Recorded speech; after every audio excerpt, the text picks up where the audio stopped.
नमस्कार दोस्तों, मैं कपिल चार स्वागत करता हूं आप सभी का आपके अपने परिवार टॉप तक पर, जहां हम सभी लोग आपको टॉप तक पढ़ाएंगे और टॉप तक पहुंचाएंगे।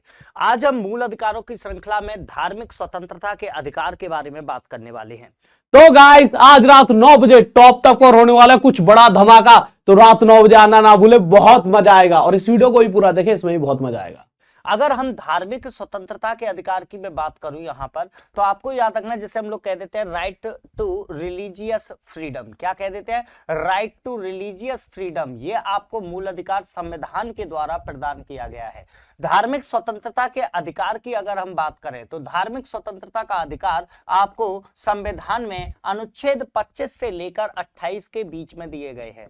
आपको अनुच्छेद 25 से लेकर 28 के बीच में जो मूल अधिकार प्रदान किए गए हैं, उन्हीं मूल अधिकारों को आप धार्मिक स्वतंत्रता का अधिकार कहते हैं। एक एक करके इनके बारे में थोड़ा थोड़ा बातचीत कर लेते हैं। अनुच्छेद 25 की अगर हम बात करें तो अनुच्छेद 25 आपसे ये कहता है कि किसी भी धर्म को अबाध रूप से मानने की, उसके अंतःकरण की, उसके अनुसार प्रचार या प्रसार करने की स्वतंत्रता जो आपको प्रदान करता है, वो आपको अनुच्छेद 25 प्रदान करता है। अनुच्छेद 25 जो है वो आपको बताता है कि भारत में कोई भी व्यक्ति किसी भी धर्म को अपना सकता है, उसे उस धर्म को अपनाने से रोका नहीं जा सकता। कोई व्यक्ति अपने धर्म का प्रचार प्रसार कर सकता है, उसे प्रचार प्रसार करने की स्वतंत्रता अनुच्छेद 25 के तहत मिलती है।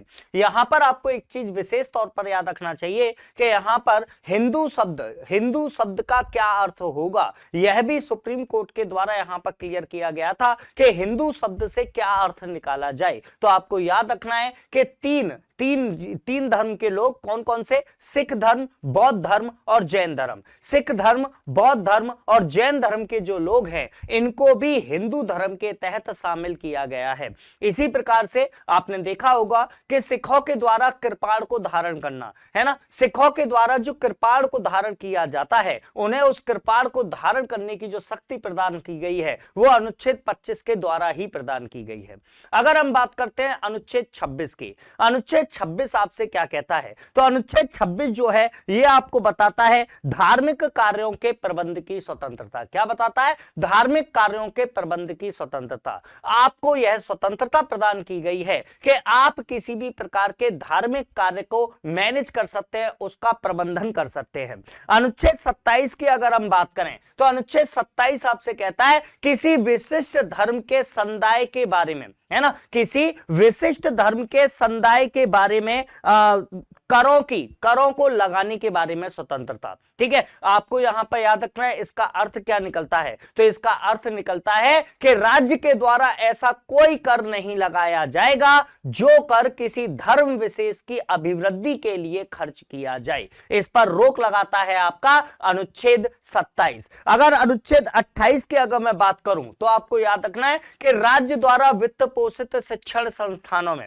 राज्य द्वारा वित्त पोषित शिक्षण संस्थानों में किसी भी प्रकार की धार्मिक शिक्षा देने या धार्मिक उपासना में उपस्थित होने की जो स्वतंत्रता आपको प्रदान करता है, वो आपको अनुच्छेद 28 प्रदान करता है। मतलब क्या हुआ कि यदि किसी राज्य के द्वारा, यदि किसी स्कूल में, यदि किसी शिक्षण संस्थान में कोई धार्मिक शिक्षा अगर दी जा रही है, तो यहां पर आपको याद रखना है कि यदि वह राज्य के द्वारा वित्त पोषित है, तो ऐसे किसी शिक्षण संस्थान में किसी भी प्रकार की कोई धार्मिक शिक्षा नहीं दी जा सकती। इसके अलावा कि इस शिक्षण संस्थान में यदि कोई धार्मिक उपासना अगर की जाती है, तो वहां पर भी छात्रों को उस उपासना में शामिल होने या ना होने की छूट प्रदान की जाएगी। आपको यहां पर विशेष तौर पर याद रखना है कि धार्मिक स्वतंत्रता का अधिकार, यह आपका मूल अधिकार अनुच्छेद 25 से लेकर 28 के बीच में आप लोगों को प्रदान किया गया है ना। वीडियो अगर आपको अच्छी लगी हो तो इसे लाइक और शेयर करना मत भूलिएगा, चैनल को सब्सक्राइब करना मत भूलिएगा और साथ में बेल आइकन जरूर दबाइएगा।